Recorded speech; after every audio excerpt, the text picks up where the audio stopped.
news media today manipulates its viewers and readers to no end. It puzzles the average consumer today how incorrect or out of context a news story can be published. The question is, how do we overhaul the bias that is instilled in the reporting of large media outlets like Facebook, NBC, and Fox? In the 19th century, news was more simple and direct. Joe Schmo, circa 1845, who lived in Arkansas, woke up every morning to his Arkansas Democrat Gazette. He flipped to the page entitled Editorial, where he read that Texas should be independent. Mr. Schmo agreed with the paper's stances, so he kept buying the paper without any reason to question the facts. The paper earned Mr. Schmo's trust by indicating if each article had an opinion and checking each and every fact on every report, article, and front page headline.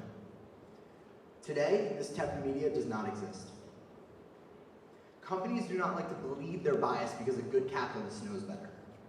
When TV and radio started delivering the news in the 20th century, newspapers got more competition. They had to attract as many readers as possible, and instead of restricting their readership to people who agree with their strong political stances, they stopped sharing these strong political stances. To show bias was to lose consumers, and you lost an entire market of people if you leaned too far in either direction.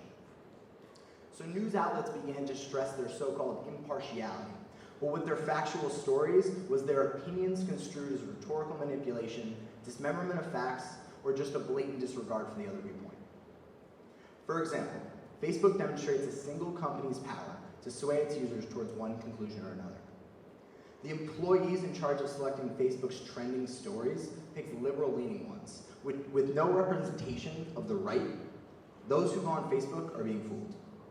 Facebook's broad user base only amplifies how harmful an unclear or non-existent label of bias can be.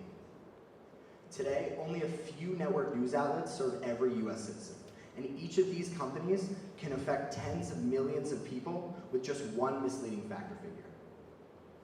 Just 30 years ago, there were hundreds and thousands of independently owned media outlets all around the country, serving each and every one of their own communities. And this made sense, because if you were in Idaho, you didn't want the same news and entertainment that the people in Tennessee wanted. But just as it became more financially advantageous to maintain political neutrality, it was also in their best interest to merge with other companies. Large corporations started buying up local newspapers, local TV stations, and local radio stations to create the large media conglomerates that we know today. This becomes a problem because with less independently owned media outlets, there are less opinions. Today, only 5 companies are responsible for America's news: NBC, ABC, Fox, CNN, and CBS, and their owners, Comcast, Walt Disney Company, News Corporation, Time Warner, and the CBS Corporation. If our country continues to ignore diversity and opinion, we will further polarize this country, dividing ourselves between 2 frames of thought.